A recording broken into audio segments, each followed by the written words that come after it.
Islam, orang muslim yang benar-benar muslim adalah orang muslim yang tidak mengganggu orang muslim lainnya. Yang muslim lainnya itu merasa aman dari gangguan tangannya, dari gangguan mulutnya, itu baru muslim yang baik.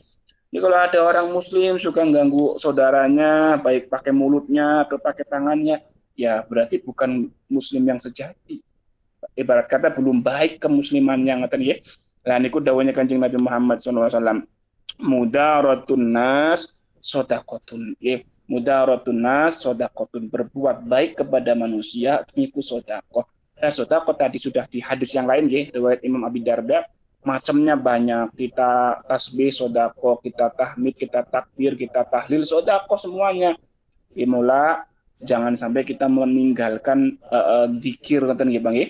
Basahi terus bibir kita dengan zikir, baik dengan tasbih, baik dengan solawat, dengan takbir dan lain sebagainya. Kata ya. Sebab dawuhnya ulama, zikirlah kamu sampai kamu dianggap orang gila. Dawuhnya ulama. Zikirlah kamu sampai kamu dianggap orang gila. Si kepripun dianggap orang gila bagaimana? Ya, ya dikir terus begitu ya, dikir terus dimanapun tempatnya dikir, kecuali yang dilarang ya, di WC ya jangan dikir, di WC dikir ya, mentang-mentang disuruh dikir, di WC dikir terus, yang boten. Artinya jangan sampai mulut kita berhenti untuk melafalkan kalimat-kalimat yang suci, yang baik ya, karena nilainya apa? Nilainya sodakoh, dan ya. Bon, dan itu penjelasan hadis nomor 20. Al hadisun hadi wal usru wal isrun ya. Hadis yang nomor 21. Hadis yang nomor 21. Siyabun Nabi sallallahu alaihi wasallam nerangaken tentang pakaiannya Kanjeng Nabi. Nerangaken tentang pakaiannya napa Kanjeng Nabi ya. Meskipun hadis ini ada beberapa ulama yang menganggap lemah ya. Tapi betul napa-napa amin ini hadis ya. Ada yang menganggap hadis nomor 21 itu ada yang menganggap lemah. Akhbarona Abul Barokat menceritakan, mengkabarkan kepada kami siapa Abul Barokat, Sa'dullah bin Muhammad bin Ali bin Hamdi Al-Bazzar Al-Bazzaz ya, qira'atan alaihi.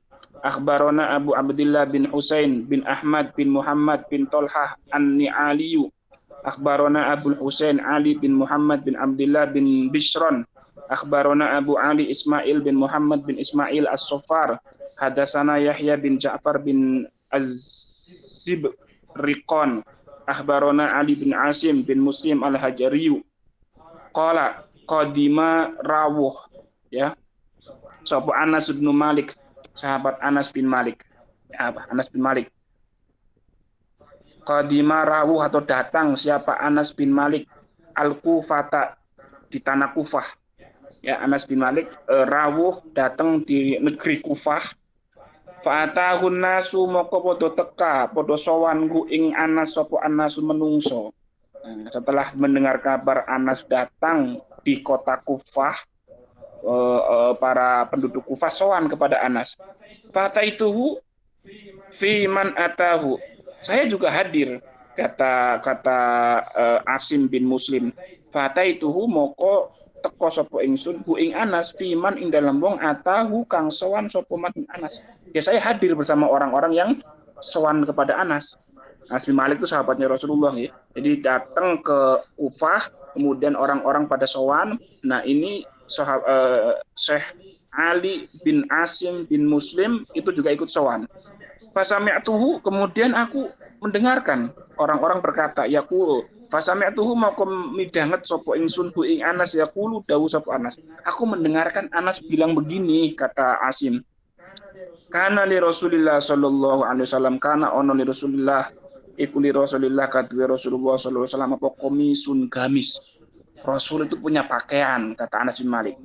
Komis itu artinya gamis ya. Gamis. Nah, pakaian jenengan yang biasa dipakai itu gamis. Min kutnin saking kapas. Saking kapas ya. Qasirul kumaini kang cendek lengan lorone. Kang cendek lengan lorone atau yang pendek kedua lengannya. Jadi lengannya pendek begini ya. Rasul punya gamis ya yang lengannya pendek begini. Lengannya pendek yang terbuat dari kapas, lengannya pendek ya. Qasirut tuli yang juga nggak terlalu panjang. ya nggak terlalu panjang. Jadi lengannya pendek, nggak terlalu panjang. Gamis yang lengannya pendek tapi nggak terlalu panjang. Ya kalau jenengan sering lihat, ya orang-orang yang sering pakai gamis itu kan ada ya yang gamis pakai lengan pendek. Pendeknya bukan pendek banget tapi ya di bawah apa? Di bawah Tiga, sikut ya. tiga per empat, Tiga, tiga per empat, tiga tiga per per empat. empat. Iya. Itu kata Anas Rasul punya pakaian itu seperti itu. Nah, bukan berarti pakaiannya Rasul hanya itu saja, bukan. Tapi Rasul memang punya pakaian model seperti itu, gitu loh. Makanya ketika ada orang pakai seperti itu, dengan dia perasaannya mempunyai rasa ingin meniru Rasul, ya dia mendapatkan sunnah, Pak.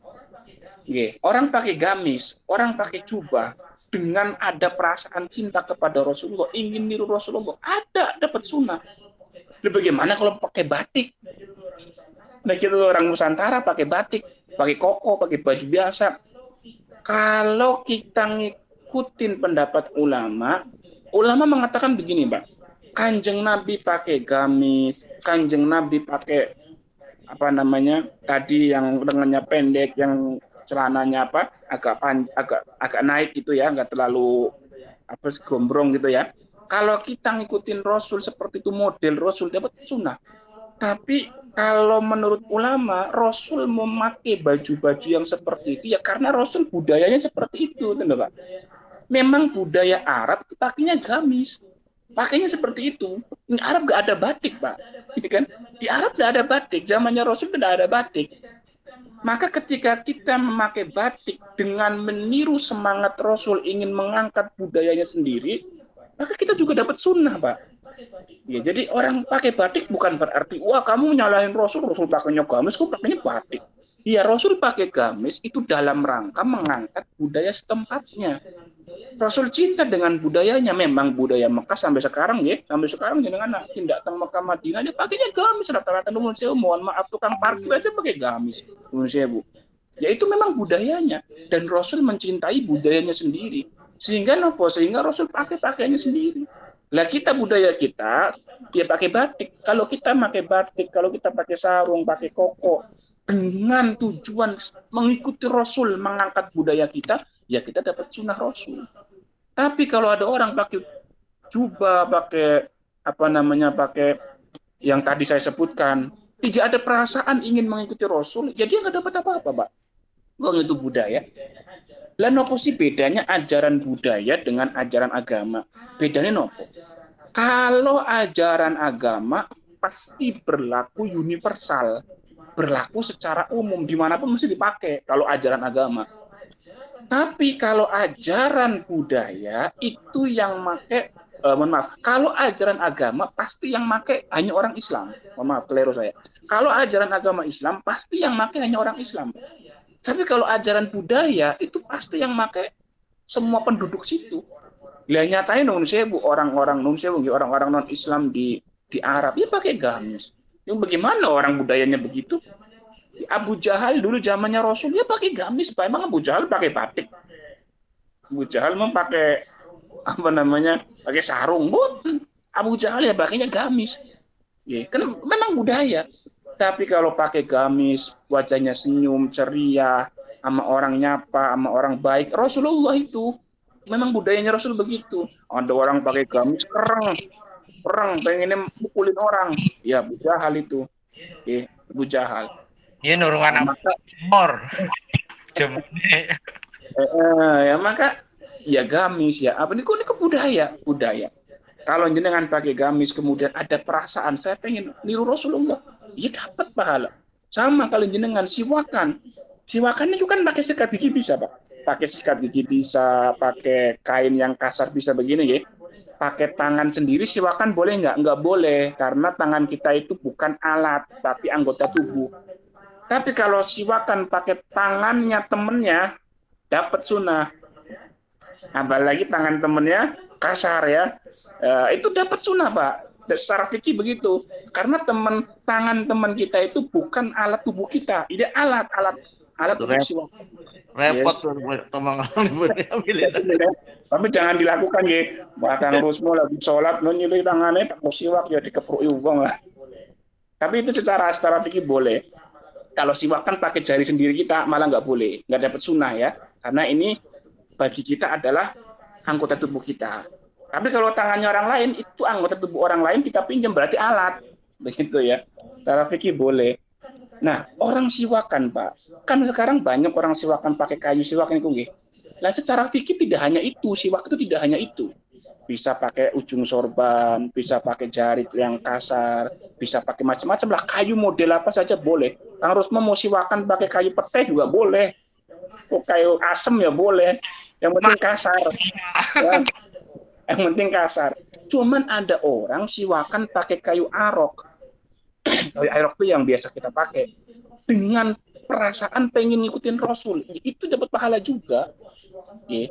Ya, jangan kemudian, wah siwakan sekarang udah modern kok, pakainya kayu siwak seperti itu. Ya barangkali memang dia pengen benar-benar meniru Rasulullah. Ya sah-sah saja. Ya, jadi jangan saling mencibir. Wah siwakan, wah gamisan, ya, orang Wahabi aja ya. Mungkin karena dia perasaannya cinta kepada Rasulullah, pakai imamah, pakai udeng-udeng, ya memang cinta kepada Rasulullah. Kita yang pakai kolanis, pakai peci hitam dengan tujuan mengangkat budaya kita Indonesia, karena peci hitam kan songkok nasional ya. Ya kita dapat pahala. Wong kita pengen mengangkat budaya kita, ngoten nggih Bang. Jadi meskipun hadis ini dinilai sebagian ulama itu lemah, Kanjeng Nabi itu punya gamis yang terbuat dari kapas, yang lengannya pendek ya.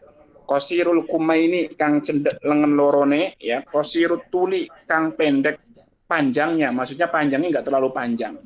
Nah, niku pakaiannya Kanjeng Nabi Muhammad sallallahu alaihi wasallam. Nah, pengen lengkap niku wonten kitab namanya Syama'ilul Muhammadiyah ya. Jadi ensiklopedi Kanjeng Nabi. Jadi bagaimana Nabi itu sarannya, bentuk wajahnya kayak apa, pakaiannya kayak apa, pedangnya kayak apa.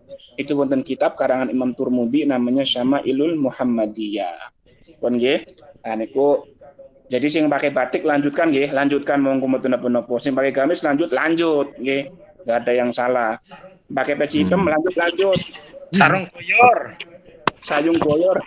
Pemalang aja sarung goyor gitu. Batik kok, batik anu panitia hajatan. Batik panitia hajatan. Ye, monggo dilanjutkan tapi dengan tujuan mengikuti sunnah Rasul, mengangkat budayanya. Ngoten nggih, mengangkat budaya. Al haditsu tsani wal isrun, utawi iki hadis kang nomor 22, sani loro isrun 20, berarti 22. Oke. Hadis yang nomor 22, nopo bunyinya hadis yang nomor 22 itu adzabul qabri. Aduh, bicara gamis banyak bicara adab kubur lagi. Adzabul qabri, nerangaken siksa kubur. Nerangaken siksa kubur. Oh, pertama nerangaken tentang napa? Tentang jima nggih. Niki nerangaken tentang napa? Adzabul qabri. Utawi iki hadis kang nomor 22 iku adzabul qabri, nerangaken adzab kubur. Akhbarona Asy-Syarif Abdul Abbas Ahmad, namanya Ahmad bin Muhammad bin Abdul Aziz Al-Abbasiyu Al-Makkiyu. Al-Makkiyu berarti wong Mekah. Ya, kalau Pemalang Al-Pemalangiyu, wong Pemalang berarti. Wong Brebes Al-Barbasiyu. Wong Klaten. Klaten Al-Klateniyu. Anak yujunya kabeh pokoknya nggih. Bon. Al-Makkiyu berarti orang Mekah.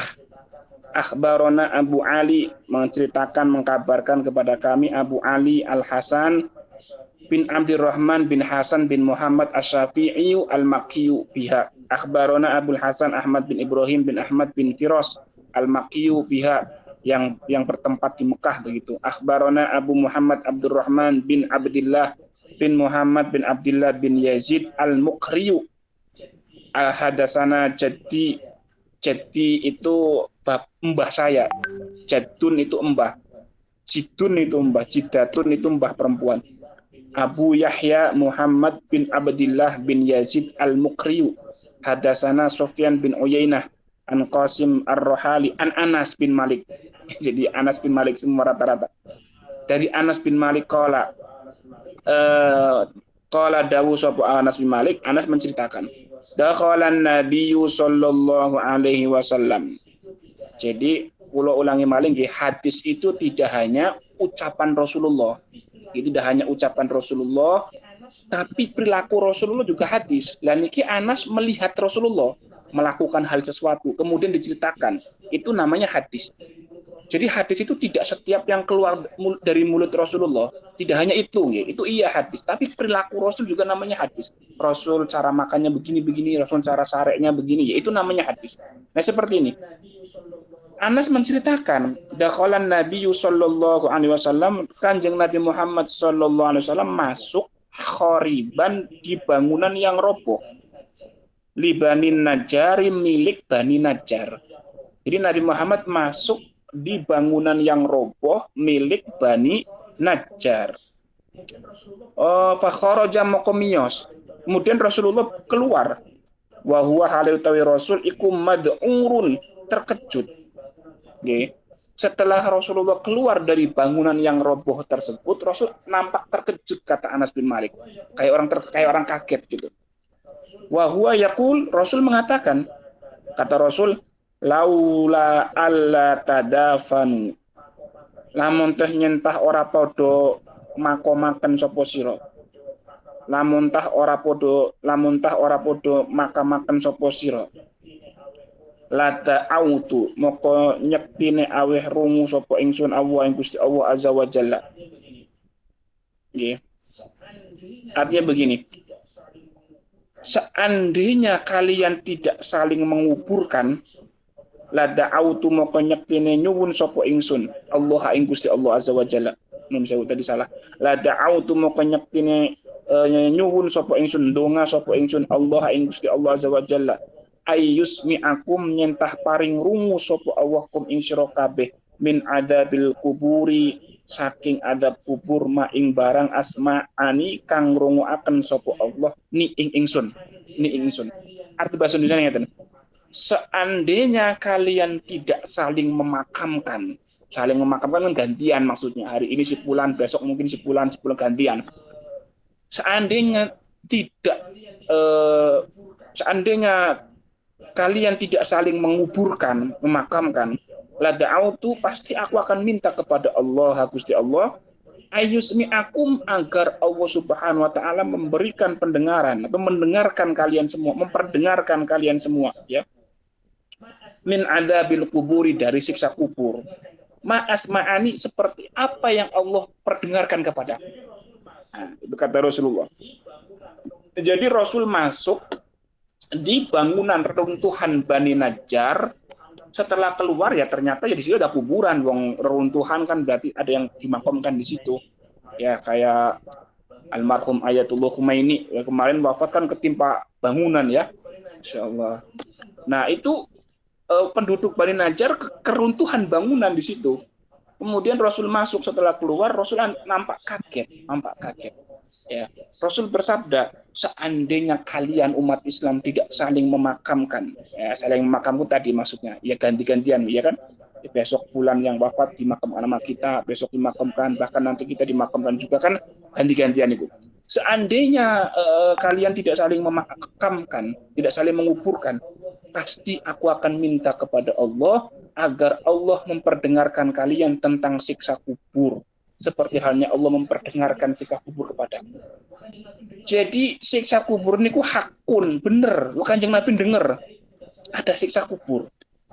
Seandainya kita itu nggak saling memakomkan, pasti Rasul minta kepada Allah agar kita dengar yang namanya siksa kubur. Lawang dengar siksa kubur yang melayu kabeh, Pak. Jadi siksa kubur niku adzabul qabri niku hakun, bener adanya. Oleh karena itu kita harus hati-hati. Kenapa harus hati-hati? Karena kubur itu awwalu manzilil akhirah. Tempat pertama kita di akhirat. Wa akhiru manzilid dunia, tempat akhir dunia. Jadi kubur itu bukan alam akhirat, ya. Ya, sama sering diterangkan guru-guru kita, kuburan itu bukan alam akhirat, alam transit. Yang Rusmon dari Tangerang mau ke Pemalang transit dulu. Di mana Kang transitnya? Di itu rest area Brebes yang bekas apa Pak Yakub? Banjaratma ya, yang bekas pabrik bekas pabrik tebu. Lah ini kok transit, jadi durung anjok.